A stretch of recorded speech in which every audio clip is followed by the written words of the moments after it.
I forgot about the checkerboard pattern. Don't worry about it. Huh? I needed help. I needed mental help. I need help, guys. Guys, I need help. Oh wait, here it is. Where's that damn fourth Chaos Emerald? He said the line! He said the thing, guys. Welcome to part 7 of the Shadow the Hedgehog playthrough. So today's level is Circus Park. You get here by doing the hero mission in Glyphic Canyon, neutral mission in Lethal Highway. Yeah, the checkerboard patterns, I use those to help me kind of split off in the editing process, like split off where like certain missions, because you can't record all 3 missions for each stage in a single go. You can't do that. So yeah, I needed help for the editing's sake to figure out like where exactly each footage of each mission goes. So did I forget to edit out a couple of the checkboard patterns? Yeah. Do I care enough though? No. It's Shadow the Hedgehog. Yep, that's my entire philosophy. When does Shadow the Hedgehog tell Tails to kill himself?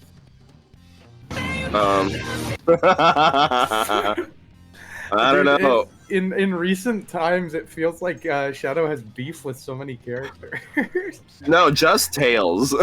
Tails specifically. Him running in the Crossworlds trailer, him running over Metal. He has Metal Sonic. He has more glee on his face doing that than when he met Maria again. Homicide. Bro is motivated I love by committing crimes. hatred of his ops. Dude, he just doesn't get to indulge in himself. Only when he's able to beat up other people can he. But no, it's funny. Just look up any video of like Shadow having beef with Tails. Literally every medium that Shadow and Tails has been together in, Shadow has like beaten Tails up in some way, some fashion. Even or verbally Boom, assaulted him. or verbally assaulted. is beating him up, even in Boom, even in the movie. Sonic X. Yup. Sonic X. Sonic yeah. X. I've seen the Sonic X one. Yeah, that one was fucking devious.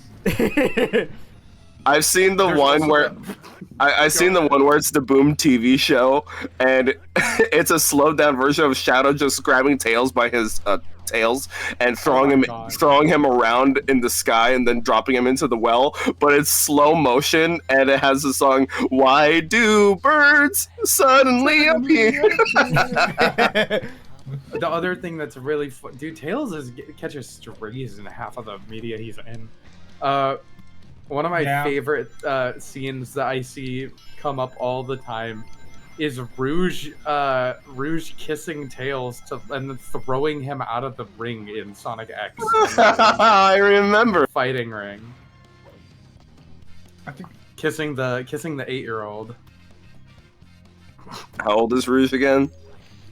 She is, I think, 18 in canon. Well, that's a crime. Yeah. It's funny because the characters, you know, their ages do not line up with how they act 90% of the time. That is true. You know, especially because they've gotten more mature in some ways. Like, Tails does not feel like he's 8 anymore. He feels like he's probably like 14. Sonic feels like he's a young adult. He doesn't feel like he's fucking 15 anymore or whatever. Shadow definitely doesn't. I mean, technically, like his kid's over 50. Yeah, but he was in like a pod most of that time. Or yeah, whatever. I mean, it's a pod, but it seems he was somewhat conscious. And then Rouge feels like she's in her like 30s or 40s at least. Bare minimum, like 25. Bare minimum. Once you hit 25, you're no longer. They wanted her to not feel that much older than the rest of the cast, but they still wanted to. I think they still wanted to make her of a legal age because of what they did with her design. Because Sega. because Sega. I mean they've been toning it down in recent years, which is good. They have. Her voice was better in the old games, though. That is true. They've given her like this very high pitched. It's voice. like when so half of her character was really like, I don't know, half of the character was charming because she was like really low. Is I mean, sultry the right word?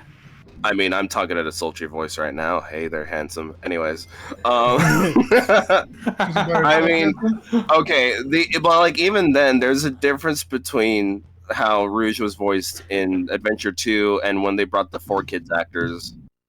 Yeah. Those are drastically different as well. They're very different takes on the character. Actually, this game was the first mainline game to have the 4Kids actors in. Oh, that's right. Yeah. They changed actors after Heroes. I forgot about that. Yeah. So we are listening to Jason Griffith's Shadow right now. Yeah. Wait, did It's Jason funny. Griffith play? I forgot. Did he play Shadow as well? Because he played. Yeah, he was both Sonic that's and the whole Shadow. gimmick.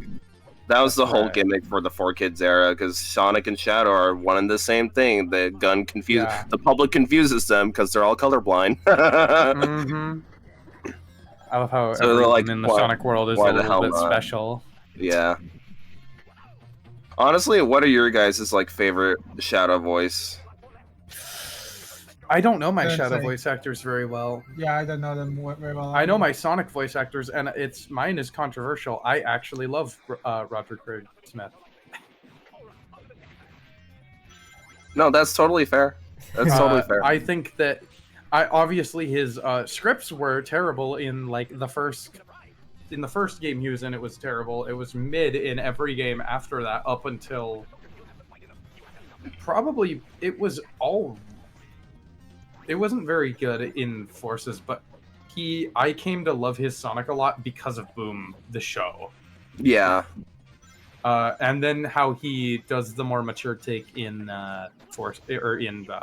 Frontiers is great. Shadow, I actually like his current voice a lot. I do too. It took me a long time to get used to it because he barely had any lines in any other game that he was in before Shadow Gens. But also whenever I mimic a Shadow voice, I try to do the current actors. Yeah. What's his name? Rupert, I think. Rupert something. Isn't it like Kirk something? Oh, Or is that a different guy I'm thinking of? No, I think you're right, Josh. I think you're right. Maybe Rupert was the first guy. I don't know.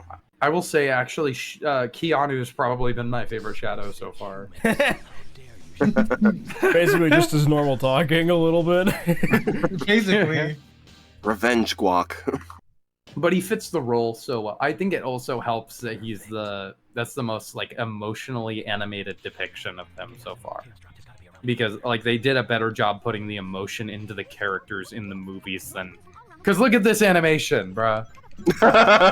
Stagnant faces. Yeah, what kind of emotion are you gonna get out of this? It's crazy hatred. how these games will just have the most peak, like pre-rendered intro cutscene, and then the actual cutscenes will just be the most dog shit you've ever seen from a game studio this size. Exactly, the Sonic Like, 06.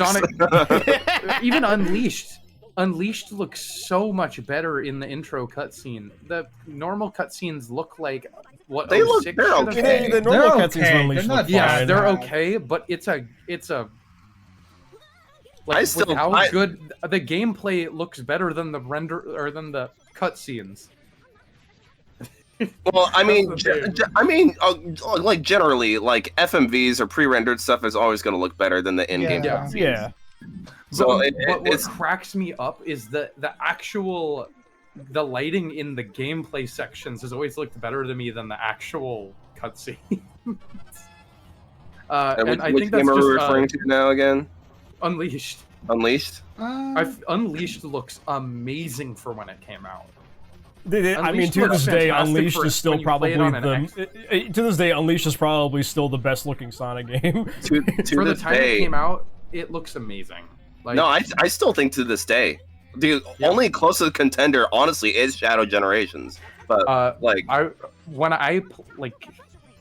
that game was too advanced for the system it came out. I mean, yeah, it literally couldn't run at a stable frame rate until it ran came at, out for the 20, Xbox like Series X or whatever. For, it was backwards basically compatibility. the Series X was the first console that could run it at a stable 60, and it looks better than most games with like a cartoony art style on that entire system.